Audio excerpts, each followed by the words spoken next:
Aimer les gens qui nous aiment, c'est facile. Aimer les gens qui détruisent, c'est grand. Je suis violée dans une tournante, on m'abîme mon ventre, je ne peux pas avoir d'enfants, donc je consacre ma vie aux enfants de la rue. Toujours ce truc derrière la tête, soit la meilleure version de toi. Juste pour l'amour, que pour l'amour, tout le temps, tout le temps. Magnifique. Plus de colère, plus d'injustice, plus de trahison. Ah, écoutez, mais alors là, vous, peut-être, moi, peut-être, Mais oui, nous pourrions demain Mais oui. être guides. mais bien sûr. C'est vrai ça? Ouais. Merci d'être avec nous et merci d'accueillir une nouvelle rencontre en la présence d'Hélène Pondevie qui vient de Normandie, qui est venue s'installer quelques instants sur le canapé. Bonjour Hélène. Bonjour Marc. Merci d'être avec nous. Et quand j'ai préparé l'émission, la première chose que je me suis dit que vous deviez avoir bon nombre d'amis et de copines à la fac. Oui, c'est vrai. Vrai ou faux? C'est vrai, c'est vrai. C'est vrai. Bon, pourquoi? Parce qu'à la fac, votre médiumnité était déjà bien installée. Ouais. Et c'est vrai quand vous dites que vos guides vous aidaient notamment et aidaient éventuellement celles et ceux qui en avaient besoin pour les partiels? En tout cas moi, puisque je demandais. C'est vrai? Oui. Et vous aviez quoi, le sujet du jour? Non, j'avais les réponses en direct aux questions. Non mais, J'étais devant ma copie, je révisais, hein, mais des fois j'avais des trous et je disais mais c'est quoi là-haut la réponse à ça? Et puis d'un seul coup, pouf, comme dans les dessins animés, l'ampoule qui s'allume et j'avais l'info. Donc voilà. bon, vous avez eu donc un DESS en biologie. Ouais. Et qu'est-ce que vous avez eu comme note au bac alors, du coup, avec cette possibilité? Je l'ai utilisé après le bac. Après le Mais bac. j'ai quand même eu le bac, Bon, une normalement. note correcte. Ouais. Donc merci d'être avec nous. On va parler bien sûr de votre médiumnité canal. On va parler de ce que vous faites, de cette guidance spirituelle et de ces êtres de lumière. Et c'est très drôle parce qu'à l'heure où on enregistre l'émission, on a fait une émission hier soir en live avec une de vos consoeurs qui est très très en connexion avec les êtres de lumière. Comment est-ce que vous pourriez les décrire justement, ces êtres de lumière? Alors ils sont nombreux, principalement les guides personnels. Donc on a tous des guides. Alors moi j'appelle ça une dream team. Donc personnellement on a tous des guides et des anges qui nous sont attribués pour notre incarnation. Et puis il y a des êtres de lumière qui vont être divers et variés, qui vont avoir des rôles différents. Donc ça peut être des médecins du ciel, ça peut être des maîtres ascensionnés, ça peut être des énergies angéliques et ça peut être beaucoup d'autres énergies. Mais comment, pour quelqu'un qui est évidemment ouvert, parce que ceux qui nous regardent sont ouverts à ça, mais qui ne perçoivent pas, qui n'entendent pas, qui ne ressentent pas nécessairement, comment est-ce qu'on peut décrire ça avec les mots? Parce que ça n'est que Décrire. Les décrire. Alors, première chose, c'est... je ne sais pas comment dire, enfin ça me paraît tellement naturel parce que c'est comme ça depuis que je suis petite, mais je dirais qu'ils sont... d'abord, c'est de la bienveillance. Il y a une espèce d'énergie, d'abord de douceur, donc ils ont un aspect... les guides, en tout cas, on va dire... Voilà, pour faire simple, on va commencer par les guides. Ils ont un aspect très humain, mais avec une... Comme s'il y avait une lumière ou une aura très très forte, très lumineuse, très bienveillante. Il n'y a que de la douceur, il n'y a que de l'amour. Il y a quelques années, quand j'ai ouvert mon cabinet, en fait, le mien se présentait à moi et en disant, m'avait dit une phrase un jour qui m'avait dit, sans aucune connotation religieuse, hein, bien sûr, mais c'était les guides, mais il est toujours au niveau, au plan, un peu comme les maîtres ascensionnés, comme Jésus. C'est-à-dire qu'on n'est pas sur des défunts, on est vraiment sur des êtres qui ont une lumière, un amour total et qui viennent nous enseigner ça sur Terre, en fait. Est-ce que ces guides ont eu une incarnation un Oui. jour? Oui, Donc ça veut dire que vous, peut-être, moi, peut-être, mais oui. nous pourrions demain Mais oui. être guides. Mais bien sûr, C'est vrai ça? Ouais. Ce sont des êtres qui ont eu beaucoup d'incarnations, qui en ont tiré toutes les leçons, qui ont atteint un niveau de sagesse et d'amour extraordinaire, et qui ont à cœur de vouloir continuer à participer à l'ascension planétaire, à aider les gens à être la meilleure version d'eux-mêmes, et qui nous accompagnent dans notre vie. On en a plusieurs. On peut, en fonction de nos plans d'évolution dans notre vie, passer à des guides supérieurs encore. Et voilà, oui, bien sûr, pourquoi pas, Marc? Bientôt, je viendrai. Ouais. Le plus tard possible, hein, si possible. Mais Enfin, déjà, le faire dans cette incarnation auprès des gens, c'est déjà pas mal. Hein. c'est Dans déjà... le vivant. c'est vrai. Ok. Ouais. Vous parlez de quoi, en fait? De ce que vous faites, vous? Ah, de ce qu'on fait? Ok, merci de le dire, ça fait quand même, ça fait chaud au cœur. Mais c'est assez étonnant parce que vous n'êtes pas toutes d'accord, enfin tous d'accord, les médiums, sur justement ces maîtres ascensionnés, ces guides et autres, et notamment sur le fait de les imaginer avec un corps, avec une apparence physique. Tout le monde n'est pas d'accord là-dessus. Non, et c'est juste. C'est-à-dire que moi, comment dire, j'ai aidé des milliers de personnes, des milliers de canalisations, et j'ai vu beaucoup de guides. Et les guides se présentaient pas toujours de la même manière. Alors, moi, de l'expérience que j'ai avec eux, c'est ma vérité. Je pense qu'il y a autant de vérité qu'il y a de personnes, finalement, et d'expérience. J'ai des guides qui vont se présenter d'une manière très adaptée à la personne. Plutôt féminin, doux parce qu'il y a besoin, plutôt très puissant, très grand ou très angélique. Des fois, j'ai des guides qui se sont présentés sous des aspects un peu lutins, un peu lutin, un peu rigolo, mais parce que c'était aussi ce qui correspondait, ce dont avait besoin la personne. Okay. Des fois, c'est d'un aspect très sage, des fois, c'est très galactique, des fois, c'est pas vraiment humain. Et ça dépend de chacun. Donc, c'est ça, en fait. Donc, c'est normal que personne soit d'accord. Ok. C'est la première fois que j'entends cette analyse-là, en fait, qui consiste à dire que le guide qui vient se présenter pendant votre canalisation est un guide en rapport avec ce que l'énergie de votre client a besoin. Oui. Et l'étape du moment. Et l'étape du moment. Et ce qu'il a à vivre, etc. Ok. Ouais. Est-ce que, en tant que, et on va voir votre parcours, pourquoi est-ce que vous en êtes arrivé là? Vous l'avez dit tout à l'heure, que dès toute petite, évidemment, il s'est passé des choses plus ou moins compliquées dans votre vie, avec une vie un peu tumultueuse, comme on dit. Mais est-ce que ces guides, vous avez toujours ressenti leur présence? Je ne sais pas si c'est des guides. Quand j'avais 4 ans, je me souviens que je me disais, si je me coupe, j'ai le sang bleu, je sais que je ne viens pas d'ici. C'est pas ma planète, je ne suis pas comme ces gens-là. J'avais 4-5 ans. Ça, je le savais. Bleu. Oui, je ne sais pas pourquoi, mais j'en étais persuadée. Je le savais. Voilà. J'ai une foi très forte depuis que je suis toute petite. Donc, beaucoup de prières, beaucoup là-haut, en fait. Je sais que je viens de là-haut, je sais que j'ai un truc à faire là, mais je ne sais pas quoi. J'avais 4, 5, 6 ans. Et puis après, je dirais que ma médiumnité est arrivée vers à peu près à l'âge de 12 ans, 12-13 ans. Et alors, même avant ça, à l'âge de 10 ans, j'ai su qu'il y avait une vie après la mort, qu'il y avait des guides. Et là, il n'y a plus rien qui existait d'autre au monde que ça, quoi. C'est vrai? Il n'y a que ça qui vous intéressait pour le coup? À 10 ans, j'ai lu la vie après la vie du docteur Moore, Contact d'Outressas. Enfin, toute petite. Docteur Raymond Moody. Ouais. Life After Life. Ouais, pas Moore, Moody, oui. Donc, comme quoi, effectivement, depuis toute petite, votre médiumnité est là. Et ensuite, dans l'accompagnement de votre vie, quand vous êtes adolescente, jeune femme, elle persiste, cette médiumnité? Oui, elle arrive à l'âge de 12 ans. J'ai une maman qui va voir des médiums, des magnétiseurs, différentes personnes qui ont plus ou moins des contacts avec l'invisible. Et puis, un jour, ça vient à moi très très vite.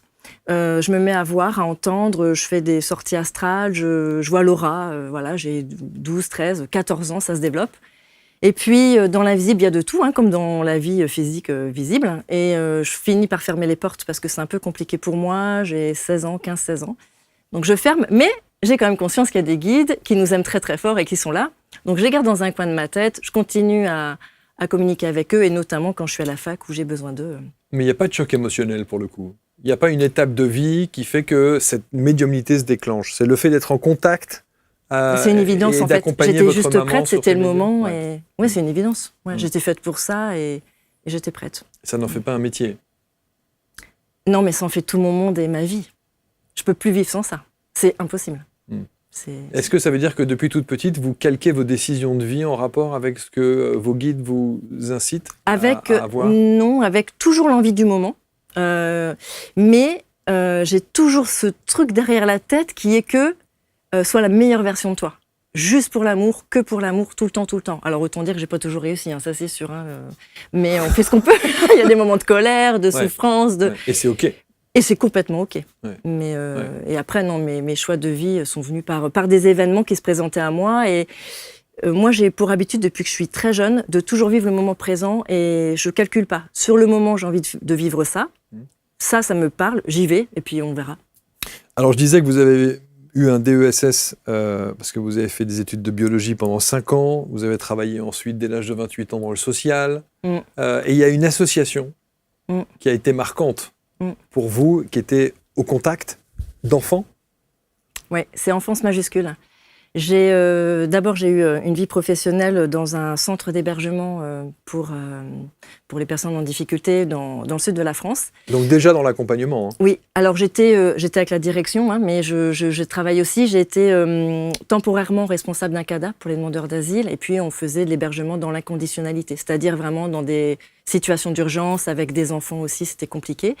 Et puis, c'était à Pau, et mon mari étant muté à Nantes, et moi faisant une pause professionnelle, je voulais m'occuper de mes enfants. J'ai dit, OK, je vais continuer de me consacrer aux enfants.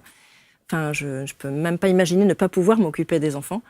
Et je rentre à Enfance Majuscule et pendant 2 ans, je suis la secrétaire à Nantes d'Enfance Majuscule, qui est une association militante, la première qui a été créée et qui défend les droits des enfants. Et pourtant, je suis pas à ma place, malgré tout. Et la vie me rappelle que j'ai autre chose à faire. Et je quitte Enfance Majuscule et j'ouvre mon cabinet. Je divorce, ma vie change complètement. Ouais. Je fais le grand saut, j'ai pas peur. Et je me dis, de toute façon, je sais. Puis je sais depuis toujours.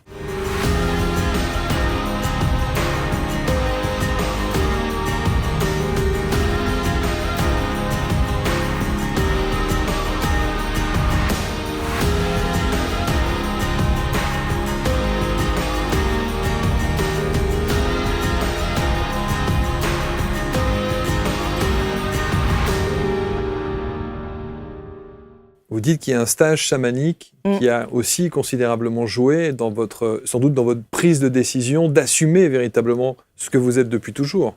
Oui, c'est ça, parce que j'avais été médium, mais j'avais quand même beaucoup fermé les portes, même si finalement je pratiquais depuis toujours, mais je me mentais à moi-même. Non, je suis pas médium, je suis pas canal, non. Je fais ça comme ça, mais je le suis pas véritablement. Et puis, un jour, ma vie, je vois bien qu'elle prend un tournant, ça va plus. Donc, je divorce.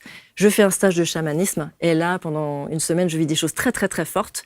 Et j'ai plus le choix. Il faut que je rouvre les portes en grand. J'ai Sananda, Maître Sananda, c'est Jésus, en fait, qui se présente à moi pendant ce stage et qui me demande d'accepter qu'il m'incorpore et de pouvoir le canaliser pour après faire des soins, qu'il puisse faire des soins à travers moi. Et là, je n'ai jamais été très proche forcément de lui. Petite, je priais beaucoup, on va dire, tout ce qui était plus féminin. Et là, je me dis, mais je ne peux pas lui dire non, en fait. Il se présente à moi, il me demande de travailler avec lui. Je ne vois pas comment je peux dire non. Et je fais, oui. Alors, il y a quand même un truc. Vous dites, il s'incorpore ? Oui, en fait, en canal, c'est-à-dire que, il va utiliser mon canal et il va venir à travers moi. Il va m'incorporer, si vous voulez, pour pouvoir délivrer des messages. Et c'est le premier que je vais vraiment sentir rentrer en moi. Je sens que c'est comme si ses mains rentraient dans les miennes. Je regarde mon corps, je vois son corps, je vois pas le mien. Et là, j'ai le cœur qui s'ouvre en grand. J'ai un amour, je me mets à pleurer. J'ai un amour pour les gens du stage qui étaient là très fort. Et là, il me demande en fait de les soigner à partir des pieds. Et là, je prends les pieds des gens et j'ai envie de les embrasser. Alors, on était dehors, on dormait dehors, il pleuvait, on était sales comme tout, mais il fallait que je les embrasse, il fallait que je les mette sur mon cœur, il fallait que je les aime. Et je me regardais, je voyais comme un manteau sur moi qui n'était pas moi. Je voyais son cœur, je voyais pas mon cœur, je voyais le sien. J'étais complètement prise en son énergie et il s'est passé des choses extraordinaires. Ouais. Est-ce que c'était le premier jour. C'était en plus le premier jour. Où j'ai vraiment canalisé dès comme le ça. premier jour. Ouais. Et alors du coup, lorsque vous êtes dans cet état-là, il y a quoi ? Il y a une guidance au tambour, il y a une prise de substance particulière ? Non, rien du tout. Non, absolument pas. Non, d'abord j'ai un canal naturellement qui est ouvert. On était au bord d'une rivière. On faisait comme un petit rituel de baptême. Et il y avait un médium qui était là. On n'était que tous les deux et chacun de notre tour, on passait pour se faire bénir en fait par cette eau qui était là. Et je suis la première à passer. Et il me dit, écoute, Sananda, ou Jésus, si vous voulez, est là. Et il te demande si tu acceptes de travailler avec lui. Et de travailler avec lui en canal. Et là, je me dis, oui. Puis voilà, puis il arrive. Mais donc, du coup, vous ne le voyez pas à cet instant ? Non, sur l'instant, je le sens pas. C'est le médium qui vous dit ça. Oui, parce que moi, j'étais encore un peu dans ma fermeture j'y vais, mais... Mais j'ai peur. Ouais, je rouvre pas trop ma médiumnité quand même. Par contre, une fois qu'il est arrivé, tout est revenu en grand. En fait, ma médiumnité était là, mais je pense que Oui, elle était endormie. Mais oui, et encore. Je pense que quand même, je voyais, j'entendais, mais je faisais celle qui... Non. Donc dans la réalité, si, ma médiumnité a toujours été là. Ma médiumnité a toujours été là, mais je pas... Donc vous dites effectivement que votre médiumnité vous permet aujourd'hui de voir les plans d'âme des gens, vous allez nous expliquer ce que c'est, et puis vous permet aussi de voir les plans mondiaux. Alors ça, moi je suis hyper impatient de savoir ce que ça veut dire, qu'est-ce que c'est que ces plans mondiaux. Est-ce qu'il y a les plans mondiaux, c'est sur un contexte géopolitique de ce que va devenir... Par exemple, tout.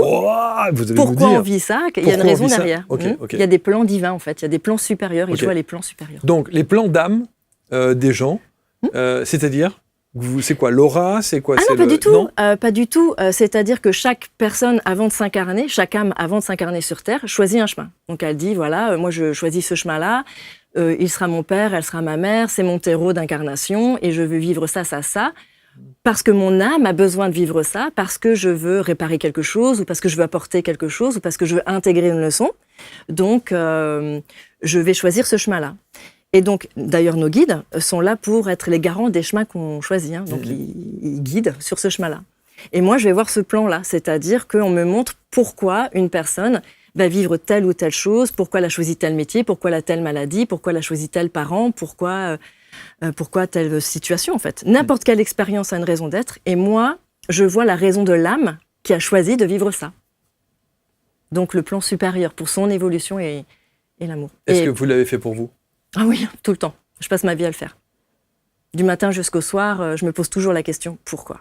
Pourquoi? Encore maintenant? Ah oui, tout le temps. Encore ce matin, j'ai une réponse sur... Mais la réponse, une fois que vous avez une réponse, vous avez la réponse. Une fois que j'ai la réponse, en fait, je libère, je mets de l'amour dessus, et plus jamais de mon incarnation ou de mes incarnations, je ne vivrai la même épreuve. Une fois qu'on intègre la leçon, c'est fini, on passe à autre chose. Quelle était l'épreuve la plus difficile pour vous? L'épreuve, ou en tout cas la leçon que je devais intégrer le plus dans mon incarnation, c'était de me couper de la religion. Ah bon? Oui. J'ai été brûlée dans une vie passée, prise dans une chasse aux sorcières. Pour faire très vite, j'ai eu une vie de religieuse que je donne complètement à la religion. Et dans ma vie d'après, je suis prise pendant l'Inquisition dans une chasse aux sorcières.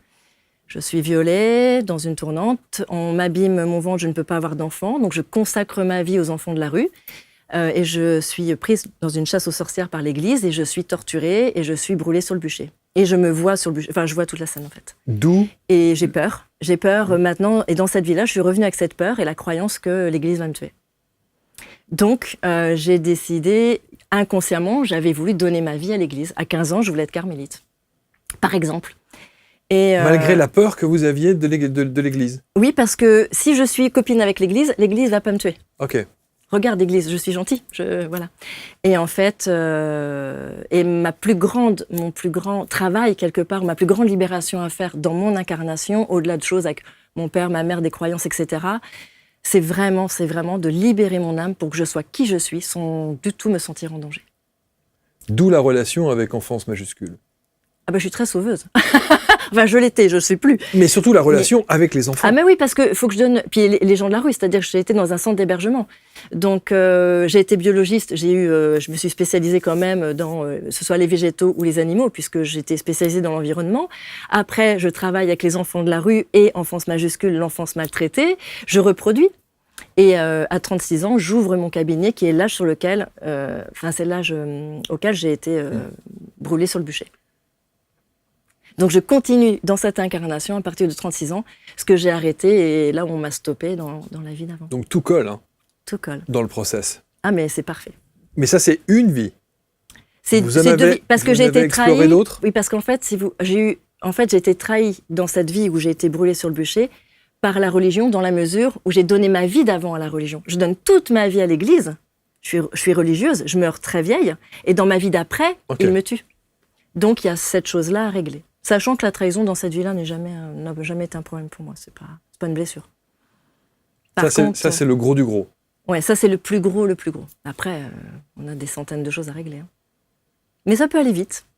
Et une fois que c'est réglé, c'est réglé. C'est pour ça que je suis là. Une fois que vous allez effectivement dans ces plans d'âme des gens pour aller explorer ce qu'ils ont à régler dans cette vie, c'est ça, en fait? Ou pourquoi ils sont, ou qui peut donner l'explication de pourquoi on est là. Mais une explication ne suffit pas à régler le problème.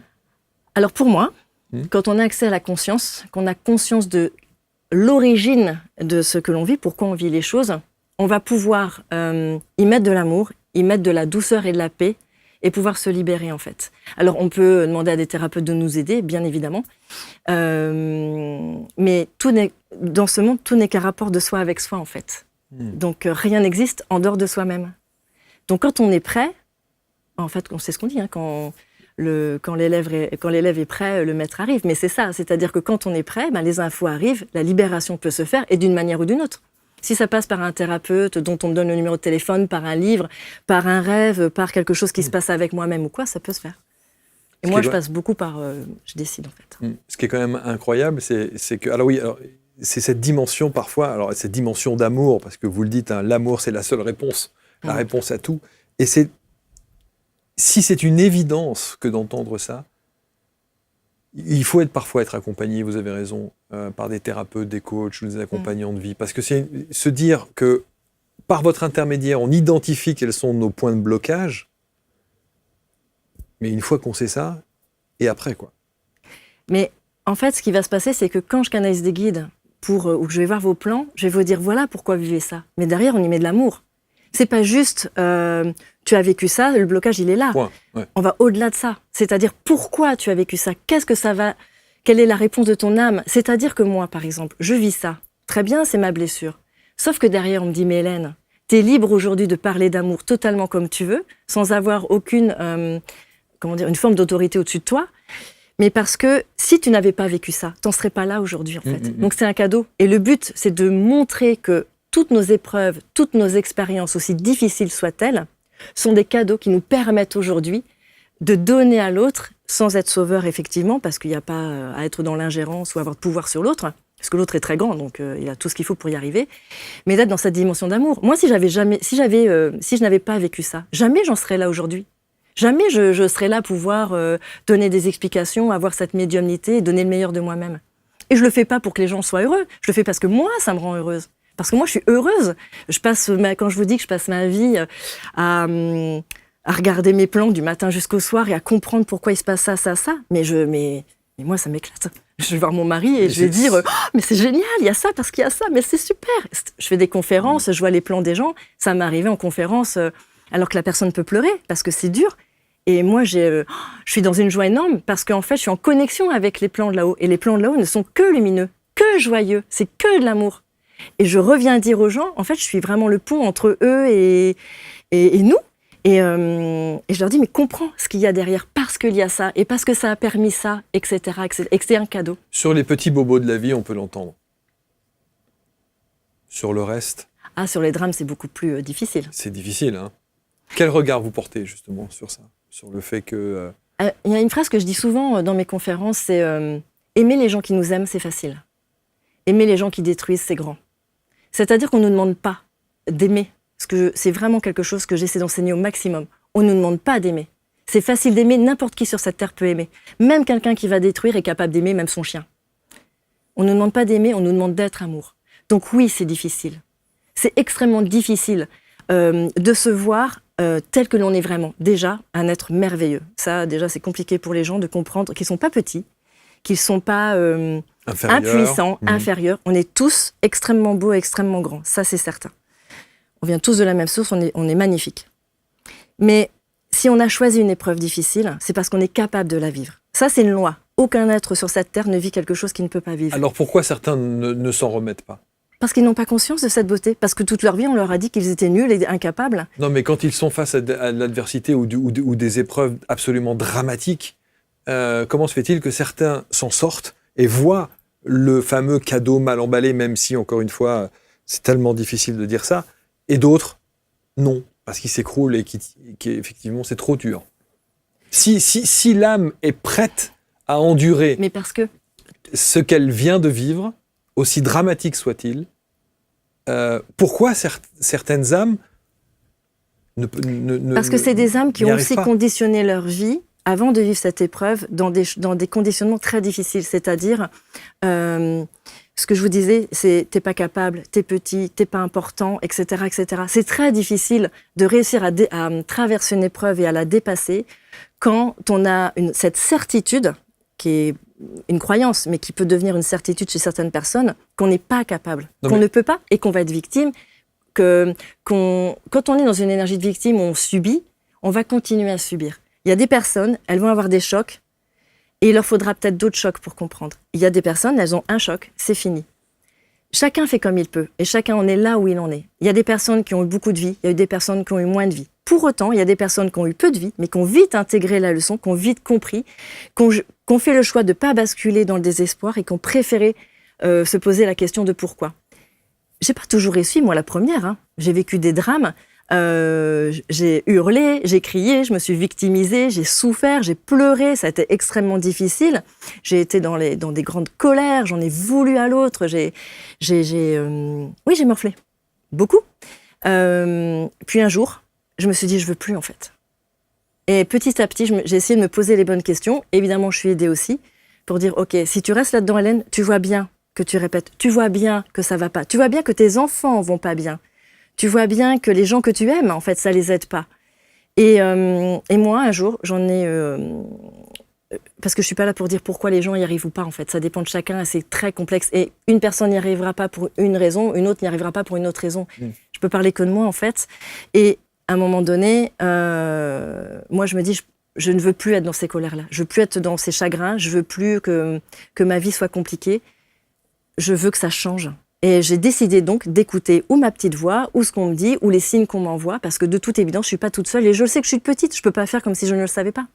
Donc, j'ai décidé d'ouvrir la porte et de dire, ben là, je vais mettre le nez dedans et je vais aller voir. Parce que je veux plus pleurer, je veux plus être en colère et je veux plus souffrir. Vous cherchez à découvrir le yoga, sans pression ni jugement? Bienvenue à notre cours de yoga complet et gratuit, créé et animé par Lily Mika en exclusivité pour ABC Talk. Ici, pas besoin d'être souple, ni de performer. Découvrez le yoga décomplexé, une approche qui casse les codes, adaptée à tous les corps, tous les âges, tous les niveaux. L'accent est mis sur l'écoute de soi et sur l'adaptation des postures à votre morphologie, et non l'inverse. Rejoignez-nous pour un moment de bien-être, où l'essentiel, c'est d'être à l'écoute de soi. Inscrivez-vous dès maintenant en cliquant sur le lien situé en haut à droite de l'écran ou dans la description de la vidéo et vivez l'expérience du yoga en toute simplicité.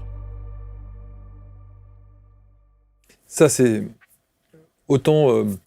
c'est très clair ce que vous dites et ça s'entend et vous avez tellement raison. Et j'ai, pendant tout ce que vous venez d'énumérer, de nous expliquer, j'ai l'image d'une maman qui perd un de ses enfants. Et là, je me dis, est-ce qu'on peut lui dire ça, quoi ? Est-ce qu'elle peut entendre ça ? Je l'ai dit à des mamans qui ont perdu leur enfant. J'ai eu beaucoup de mamans qui ont perdu des enfants, des papas qui ont perdu leurs enfants. Je leur ai dit, d'abord, si elles viennent à moi, c'est qu'elles sont prêtes à entendre. Donc, elles vont me dire, Hélène, pourquoi ? Où il est ? Comment ça se passe ? Qu'est-ce que j'ai à comprendre ? J'ai eu un couple qui est venu me voir quand ils ont perdu leur enfant de 24 ans, je crois, d'un cancer. Ça faisait 15 jours que leur fille était décédée. Et ils m'ont dit, on vient parce que je veux savoir. J'ai une autre personne qui m'a appelé, un papa, qui était aussi avec sa femme. Ils sont venus me voir parce que leur fils de 18 ans était mort d'un seul coup d'une grippe. Et pareil, ils sont venus me voir très, très vite après. Et je leur ai expliqué. Je leur ai dit, voilà ce que votre fils ou votre fille me dit. Et voilà le plan de votre enfant. Et voilà pourquoi vous aussi, vous avez choisi de vivre ça. Qu'est-ce qu'il y a derrière ? Ce qui est important, c'est pas juste de dire. C'est de le dire, mais avec une énergie d'amour, une conscience d'amour, pour ouvrir. C'est vraiment pas je donne une réponse, c'est j'ouvre la porte et je vous montre un monde autre, plus grand, plus vaste. Est-ce que l'autre est prêt à recevoir ? En tout cas, les personnes qui viennent me voir, oui. Si les personnes ne sont pas prêtes, c'est OK. Moi, il y a eu des moments dans ma vie où je n'étais absolument pas prête à ce qu'on me dise oui, ce que tu as vécu, tu l'as choisi, il y a un plan derrière, je vais te le montrer. Je voulais même pas le voir, mais ils m'en parlaient pas, quoi. C'était pas possible. Et puis, effectivement, quand on commence à s'ouvrir à ça, oui, c'est possible. Et il y a ce qu'il y a derrière, ce n'est, je vous le promets, que de l'amour. Que de l'amour. Et si on préfère penser qu'il y a autre chose, très bien. Comme ceux qui préfèrent penser qu'il n'y a rien. Ou ceux qui pensent qu'il n'y a rien. C'est possible. Très bien. Il n'y a aucun problème. Moi, je ne forcerai jamais personne. Avec tous les témoignages qu'on entend, ou tous les gens d'ailleurs, chez nous ou ailleurs, qu'on peut revoir sur la toile, sur le net, je me dis, c'est assez incroyable de se dire qu'il y a encore des gens qui s'imaginent qu'il n'y a rien après. C'est fou quand même.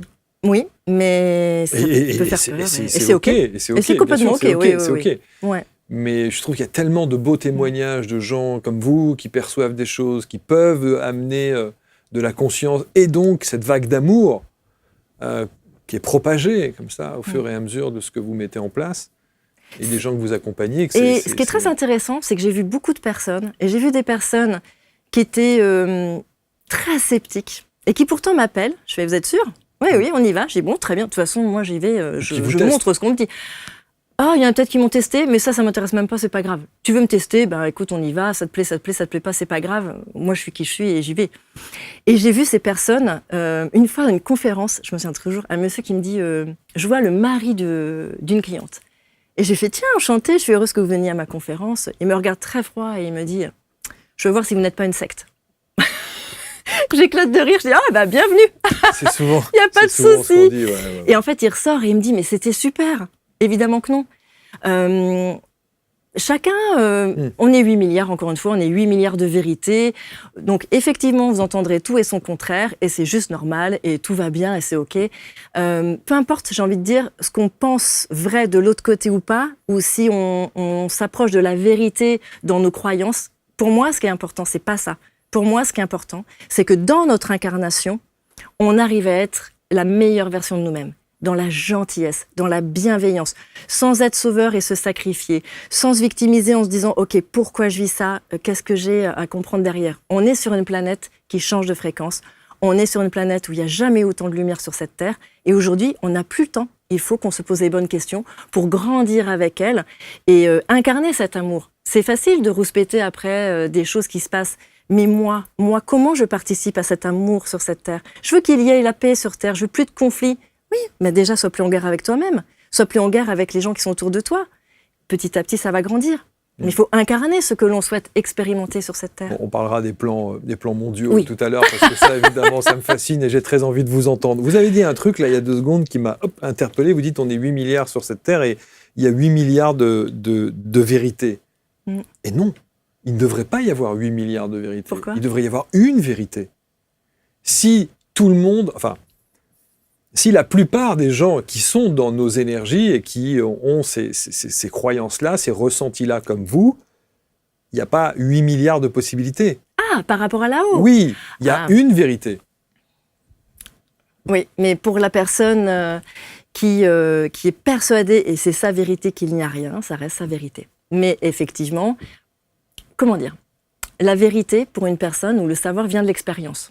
Donc, il faut expérimenter les choses. Quand je dis qu'il y a 8 milliards de vérités, c'est-à-dire qu'on est 8 milliards et personne sur cette Terre ne vit la même vie. Personne n'a les mêmes expériences du début jusqu'à la fin. Et nos expériences vont créer nos vérités. C'est ça que j'explique en fait. Donc, il ne sert à rien de vouloir convaincre telle ou telle personne de sa propre vérité, puisque en fonction de ses expériences, il va vivre autre chose. Donc, une personne qui va expérimenter à travers une EMI la vie après la mort va pouvoir en témoigner. C'est une vérité qu'on retrouve effectivement auprès de beaucoup de personnes. Mais une personne, par exemple, puisqu'on est tous créateurs, tout ce que je pense, tout ce que je vais rayonner, je vais le créer. Une personne qui est persuadée qu'il n'y a pas de vie après la vie va quelque part l'expérimenter aussi. C'est-à-dire qu'elle peut avoir un coma, blackout, elle se souvient de rien, elle dit mais moi j'ai rien vu. Elle peut perdre son père et dire tiens très bien, il paraît qu'il y a une vie après la mort. Papa, si tu meurs, je te demande de me donner un signe. Et il n'a aucun signe. Il va se dire bah il n'y a pas de vie après la mort. C'est ça, oui. C'est son expérience. Et lui, il va en faire non pas une croyance mais une vérité. Et donc, on ne peut pas le contrarier. On ne peut pas lui dire « je te dis qu'il y a une vie après la mort ». Il va dire « moi, de mon expérience, il n'y en a pas ». Oui, c'est ça, parce qu'il n'a pas l'ouverture qui lui permet de... Parce qu'il croit et qu'il va créer, qu'il va créer son monde et son univers en fonction de sa croyance et de sa vérité. Il reviendra alors. Oui, ou pas. Ou pas ? Ou pas, parce que ce qui va faire qu'on va revenir ou pas dans nos cycles d'incarnation, c'est si, quelles que soient mes expériences, je n'exprime que l'amour, que je suis neutre, que je n'ai plus aucune émotion négative, que je suis dans l'acceptation de tout ce qui est sur cette terre, parce que je sais qu'il y a un plan divin derrière. Ça n'existe pas. Même si je ne crois pas à ça, mais c'est l'objectif de tout le monde, y compris le vôtre. Eh bien, en fait, effectivement, il n'aura plus à revenir sur terre, puisque le but de l'incarnation, c'est d'expérimenter l'amour. Alors, j'ai un peu de boulot. Mais c'est pas grave. Non, mais c'est très bien. Mais ça se trouve, demain, il va y avoir quelque chose, et hop, plus de colère, plus de chagrin, et plus de sentiment d'injustice. Et plus de trahison. Magnifique. Plus de colère, plus d'injustice, plus de trahison. Ah, écoutez, alors là... mais Marc, je vois votre plan, donc si vous voulez savoir, je vous dirai. Mais dites-moi. Alors vous, Marc, je vais vous expliquer. Vous avez fait partie des tribunaux pendant l'Inquisition, pour condamner les personnes pour hérésie. Donc qui étaient contre, qui prônaient des voies opposées à celles de la religion. Et en fait, vous étiez celui qui écrivait, je vous vois écrire, et qui annonçait les sentences. Donc, notamment pour des personnes qui pouvaient, les sorciers, les sorcières, etc. Entre autres. Mais l'hérésie était beaucoup plus large que ça. Galilée était condamné pour hérésie, quoi. Et en fait, votre âme, quand elle... donc vous avez donné, comment dire, il y a une loyauté. Il y a vraiment, je consacre ma vie à condamner ceux qui sont contre l'Église. Je suis loyale à la religion, qui s'impose comme la vérité absolue. Voilà. Vous décédez, vous mourrez après cette incarnation et vous dites, oh là là, mais j'ai fait n'importe quoi. Non, vous gardez vos guides, des aides, vous dites, ah les gars, ça va pas du tout ce que j'ai fait n'importe quoi. En fait, j'ai rien compris, je me suis complètement laissée manipuler, on m'a pris comme ça et j'ai obéi. Par contre, j'ai participé à l'horreur, c'est-à-dire qu'il y a des personnes qui sont mortes, qui sont décédées, qui ont été torturées. J'ai participé à ça parce que j'y croyais. Pour moi, c'était la vérité. Et je me suis trompée. Donc votre âme revient aujourd'hui, donc il y a eu d'autres vies, plein de choses aussi qui se jouent entre deux, mais cette vie-là, elle est importante. Et cette vie-là, elle vous permet aujourd'hui d'être qui vous êtes et à votre place, pour pouvoir accueillir des gens, mais pour venir, donc toujours dans une forme de communication, parce que ça, chez vous, c'est hyper facile. Communiquer, ouvrir, montrer au public, ça, vous l'avez dans le sang, c'est quelque chose que vous avez déjà fait avec la religion, donc c'est facile. Donc vous revenez avec le même talent, mais vous venez pour faire l'inverse. C'est-à-dire qu'à partir du moment où tous ces gens qu'on a condamnés, qu'on a brûlés, qu'on a condamnés, et où ils n'ont pas eu le droit de se défendre, eh bien, je vais leur donner une place et ils vont pouvoir parler. Ils vont pouvoir se défendre, entre guillemets, et on va arrêter de les brûler sur le bûcher ou de les pendre ou de les noyer, etc. Vous venez redonner la parole à ceux qui n'ont pas eu la parole et qui ont été condamnés, qui ont eu une sentence que vous avez prononcée comme ça. Et là, pour pouvoir faire ça, pour avoir envie de faire ça, évidemment, vous pouvez retoucher la religion quand vous êtes plus jeune, c'est-à-dire renourrir des choses du passé, mais surtout, c'est que vous allez choisir dans votre passé, pour construire ABC Talk, ou ce que vous faites aujourd'hui, de vivre du mensonge. Et dans votre vie, il y a du mensonge. Il y a des poignards dans le dos, il y a des trahisons, parce que vous avez à cœur, mais c'est votre âme tout entière qui veut dire des vérités. La vérité devient pour vous l'objectif principal de votre âme et de rendre justice. Donc tout ce qui va être injustice, tout ce qui va être mensonge et tout ce qui va être trahison va être insupportable. Mais c'est nécessaire de vivre ça parce que sans ça, il n'y a pas ça va pas créer l'impulsion qui va dire moi je vais avoir soif de vérité et je vais vouloir rendre justice parce que dans le passé j'ai un peu déconné et voilà. Alors, et aujourd'hui dans cette planète qui est ascensionnelle, je reviens au bon moment, au moment où il y a un éveil spirituel. Alors c'est fou parce que sur l'histoire du passé, on m'a déjà raconté effectivement cette histoire-là. Ah oui, ouais. C'est assez étonnant en disant que j'avais pas fait des trucs très très sympas. Voilà, bon. Mais personne. Moi, la première. Oui, non, mais bien sûr, tout le monde, bien sûr. Mais c'est un cadeau. Le but, c'est qu'on va vous demander d'aimer celui que vous avez été et qui vous permet aujourd'hui de faire ça. Vous comprenez ? Et de comprendre que c'était nécessaire pour aujourd'hui apporter cet éclairage sur Terre dont tout le monde a besoin pour qu'on soit tous sur cet élan d'amour, en fait. En tout cas, merci pour cette lecture. Eh ben, avec plaisir. Lecture d'âme. Les plans mondiaux. Alors, un mot sur les plans mondiaux. La première chose que je vous ai dit tout à l'heure, c'est mais quand vous lisez et que vous avez cette médiumnité sur cette dimension des plans mondiaux, c'est sur ce contexte géopolitique de la planète que vous arrivez à voir ? Oui. Alors, quand je m'y intéresse, c'est quand je pose une question. C'est pas systématiquement et surtout tout le temps. Par exemple, vous voulez un exemple ? Ah oui. Ah, évidemment. Bon, j'en ai deux à vous donner, par exemple. Quand il y a eu la guerre en Ukraine, au tout début de la guerre, je dis OK là-haut, si je suis autorisée, parce que je peux ne pas être autorisée à voir le plan et c'est complètement OK, je dis si je suis autorisée, je demande à savoir. Et on me dit, eh bien en fait, en Ukraine, il y a beaucoup d'anciens incestes de la Seconde Guerre mondiale qui viennent se réincarner en Ukraine parce qu'ils ont besoin de faire l'expérience de l'autre côté du voile. Ils ont détruit. De subir. Ils ont détruit, ils ont anéanti. Et il y a beaucoup d'âmes qui ont torturé, qui ont tué par loyauté, par conviction, par colère, par endoctrinement, enfin peu importe, on s'en fiche en fait l'origine, mais des âmes qui ont été là-dedans et qui n'ont absolument pas intégré la leçon de l'amour, qui n'ont absolument pas compris, qui ne se sont pas pardonnés, ou qui n'ont pas demandé pardon, peu importe, et qui, une fois repartis, ont compris et ont dit là, c'est pas possible. Et je vais revivre la guerre, mais je vais la revivre de l'autre côté, parce que je veux comprendre l'horreur de la guerre, parce que comme ça, je pourrais intégrer, je pourrais comprendre, et plus jamais de mon incarnation, de mes incarnations, je ne participerai à une guerre, à une quelconque guerre. Comprenez ? Il y a, et je n'aime pas parler de karma, personnellement, c'est ma façon de faire. Le karma, ça ne m'intéresse pas, la notion de payer, de dette, d'obligation, pas du tout. Ça engendre pour moi trop de culpabilité, trop de souffrance. Par contre, c'est vraiment une histoire d'âme à âme. Ce qu'on me montre vraiment, c'est que j'ai fait des conférences sur ça, sur la vie après la mort, par exemple. Et dans cette conférence, donc je canalise un être de lumière qui vient donner un message à travers moi. Il explique, il dit, mais quand vous repartez là-haut, c'est vous qui êtes face à vous-même. Il n'y a personne qui vous dit c'est bien, c'est pas bien, t'as aimé, t'as pas aimé, t'as donné, t'as pas donné. Personne. On va tous là-haut dans la lumière. On a cet éclairage. Alors, pour ceux qui souhaitent y aller, mais on a cet éclairage sur notre incarnation et c'est nous qui ressentons oh, mince, j'ai fait du mal, mince, j'ai pas dû, mince, j'ai pas compris, mince, je me suis entêtée, etc., etc. Et c'est notre âme, c'est nous avec nous-mêmes. Rien n'existe à part nous. Tout n'est qu'un lien avec nous-mêmes et on revient sur cette terre et on se dit ok, là, moi, je veux comprendre en fait.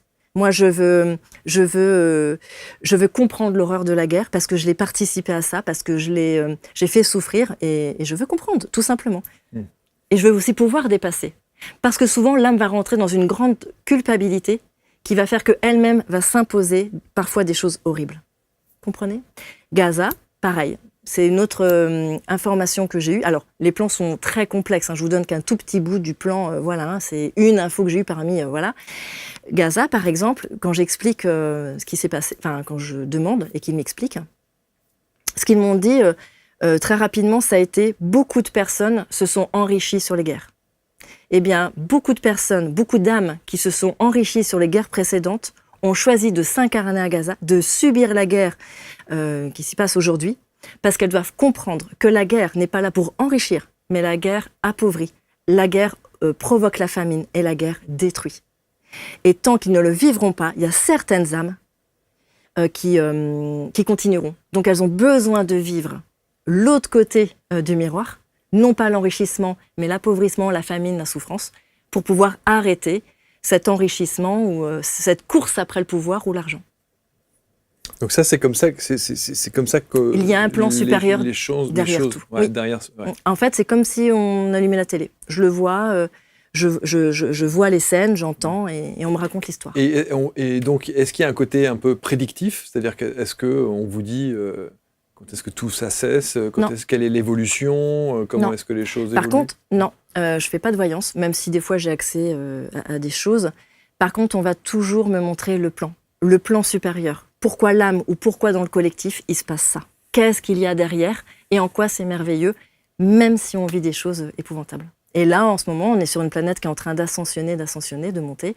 Et il faut absolument qu'on soit tous dans cet élan de cœur, parce que si on n'y est pas, même si on pense qu'on est aimant et on veut sauver et on veut aider et on s'affole pour les gens qu'on aime et qui parfois, on pense, sont des moutons, ne comprennent pas et font, on dit non, accepte. C'est la vie qui va les faire grandir. Ils vont vivre des situations. Sois pas dans l'ingérence et surtout ne sois jamais inquiet pour eux. Si tu veux les aider, propose-leur ton aide. Mais pas d'ingérence, ne force pas et ne souffre jamais avec personne. En gros, on nous invite vraiment à ne jamais condamner quelqu'un à souffrir, parce que de toute façon, s'il a choisi de vivre ça, c'est qu'il a la force et c'est qu'à un moment donné, il sera aussi aidé, puisqu'il a aussi sa Dream Team, pour pouvoir dépasser, avancer. Voilà. On parle souvent, Hélène, il y a beaucoup de vos consoeurs ou confrères qui parlent de ça et qui évoquent effectivement cette puissance et cette levée énergétique qu'il peut y avoir de notre plan terrestre. Est-ce que de notre vivant, de notre génération, enfin vous êtes plus jeune que moi, mais de notre génération, est-ce que vous avez le sentiment qu'on verra cette évolution ? Oui, mais on la voit déjà. Oui. Alors ça dépend ce qu'on regarde. Oui, ça dépend où on regarde. Mais...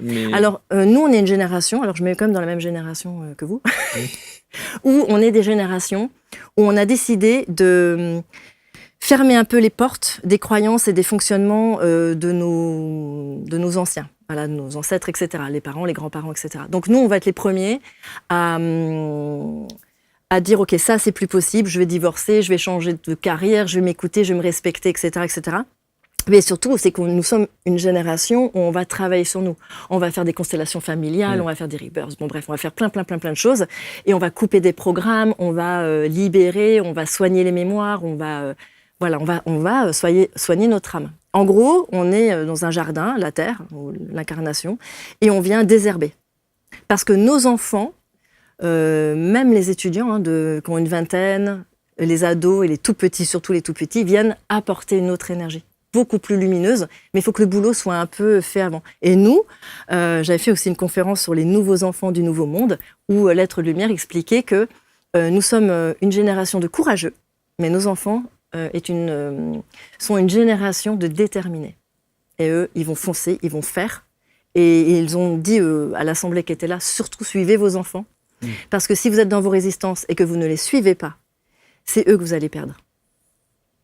Et si vous ne voulez pas les perdre en ne les suivant pas, si vous ne les suivez pas, vous allez les perdre, mais surtout, c'est que vous allez vous perdre vous aussi, parce que ce sont vos enfants qui vont vous amener à cette conscience christique, etc., plus grande. Est-ce que ça veut dire qu'on a tort en tout cas quand je parle sur le plan de notre génération, de se dire qu'on a du souci à se faire sur ce qu'on laisse à nos enfants? Non. Je donne un petit exemple. Quand on parle des plans mondiaux comme ça, quand il y a eu le Covid et que les étudiants ne pouvaient pas manger, moi j'ai des enfants qui sont étudiants, donc je suis très focus sur les ados. Et je dis, ok, mais c'est terrible, ces enfants qui ne peuvent pas manger, limite un repas par jour, etc., c'est catastrophique. Là, j'ai une être lumière qui descend et à chaque fois, j'ai cette énergie d'amour très, très puissante. Et il dit, ces étudiants vivent l'inhumanité parce que c'est eux qui vont remettre de l'humanité dans les entreprises ensuite. Ils ont besoin de toucher la solitude, on les abandonne, ils n'ont rien, parce que quand ils seront dirigeants, quand ils auront des postes à responsabilité dans les entreprises, quand ils vont les construire, les nourrir, les développer, avec l'expérience qu'ils ont là maintenant étudiante, ils vont naturellement, beaucoup plus facilement, nourrir l'humain dans leur entreprise. Et pourtant, on sait aujourd'hui, statistiquement parlant, que justement cette génération Covid, c'est une génération qui a terriblement souffert au point d'être aujourd'hui complètement isolée, complètement dépressive, complètement mal. Alors, oui, ils ont vécu l'inhumanité, ils la vivent encore, mais ils la guériront, ils la transmuteront. Certains n'y arriveront pas, et c'est OK, mais beaucoup y arriveront quand même. Il y a beaucoup... Regardez tous les thérapeutes que vous recevez, toutes ces personnes qui tendent la main, toutes ces personnes qui ont une certaine conscience et qui disent « mais viens me voir, il y a une solution ». Et puis, ils ont leurs guides et leurs anges qui sont avec eux. Moi, j'ai ma fille qui a 21 ans, j'ai beaucoup de ses amis qui vont me demander, ils sont tous ouverts à ça. Quand elle dit « maman, elle est canal, elle est médium », ah, ma fille est aussi médium, c'est « ah oui ». C'est tout à fait mon mari qui est géobiologue, il a encore eu un jeune aussi d'une vingtaine d'années qu'il a appelé pour l'aider dans son appart. Ils sont ouverts à ça. Donc, il y a des personnes qui n'y arriveront pas, il y a des personnes qui y arriveront. En attendant, quand même, ceux qui arriveront vont ouvrir d'autres portes. Il faut leur faire confiance. Vraiment, ne pas les condamner à ce qu'ils souffrent. La spiritualité, d'après Hélène, est très simple. Ouais. Il n'y a qu'une réponse. L'amour. C'est l'amour. Ouais. Mais un amour, quand je vous dis, on ne nous demande pas d'aimer, mais on nous demande d'être amour. C'est pas un amour classique. Bon, je lui envoie de l'amour ou je l'aime. Non, pas du tout. J'ai conscience que cette personne m'a fait ça parce qu'elle représentait telle ou telle chose. C'est vraiment quelque chose qui rayonne et qui vibre. Et c'est un amour qui va impliquer aucune peur. Je suis pas en colère. Je suis pas triste. Je suis OK avec tout ce qui arrive puisqu'il y a une raison derrière. Je vais aller voir pourquoi. Je ne crains pas. Je calme mes émotions. Et je vais pouvoir rayonner l'amour. Mais si j'ai peur, si j'ai une souffrance, s'il y a quoi que ce soit, l'énergie d'en face, elle va m'impacter d'une manière ou d'une autre. Non, le but, c'est pas d'aimer. D'ailleurs, il y a des personnes qui nous demandent pas à ce qu'on les aime. Hein. Ça peut être violent pour elles qu'on les aime. Mais je suis amour. C'est-à-dire que je suis en paix avec tout ce qui est. J'aime la personne, je ne la condamne pas à souffrir, je ne la condamne pas à être méchante, je ne la condamne pas à être victime, je la condamne à rien. Un livre ? Oui, alors j'ai écrit un livre qui s'appelle « La vie est belle ». C'est à peu près l'enseignement de ces 30 dernières années avec les guides. Mais je suis en train de le retravailler là, il est bientôt prêt. Bon, très bien. Et un autre livre en canal sur les plans mondiaux que je prépare. Absolument, il y a un second livre. Oui. On va mettre les liens évidemment autour de la vidéo pour entrer en contact avec vous. Le site internet canaldelumière.fr. Voilà. Qu'est-ce que vous aimeriez qu'on retienne de vous, Hélène ? Alors de moi personnellement, on s'en rien. fout. On s'en fout complètement. voilà. Du message. Le message, s'il y a une chose que je souhaite vraiment faire passer, c'est vous n'êtes pas seul, mais je pense que beaucoup de personnes ici le disent, l'expliquent en long, en large, en travers.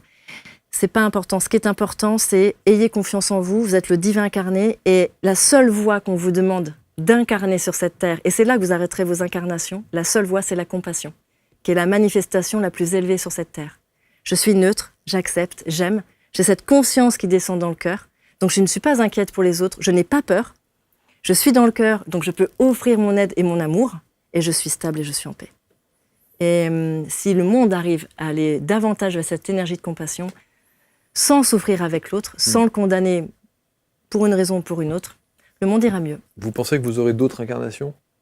Je pense pas. Je verrai. Mais j'ai presque envie de me dire, plusieurs fois on m'a dit que non, et des fois je me suis dit, ah mais j'adore l'incarnation. C'est grâce à cette incarnation que j'ai des bras et que je peux embrasser quelqu'un, que j'ai un sourire et que je peux rire. C'est grâce à ce cœur que je peux aimer, et moi j'adore expérimenter ça, quoi. Bravo. Bravo Hélène, merci infiniment. On va mettre autour donc de la vidéo tous les liens pour entrer en contact avec Hélène. On peut vous consulter encore? Ah oui, bien sûr, je fais des rendez-vous individuels, des stages à distance. Vous formez aussi ou pas? Je forme les personnes pour pouvoir communiquer avec leur guide. Okay. Alors c'est toujours sur des plans quand même assez spirituels, mais voilà. Et je fais des stages de 3 jours pour aider les personnes à libérer leurs blessures et augmenter leur taux vibratoire, et des conférences. Bravo. Toute l'actualité donc d'Hélène autour de cette vidéo avec tous les liens qui vont bien. Merci infiniment. Merci. Bon retour Normandie. En Normandie, voilà, où vous êtes si bien.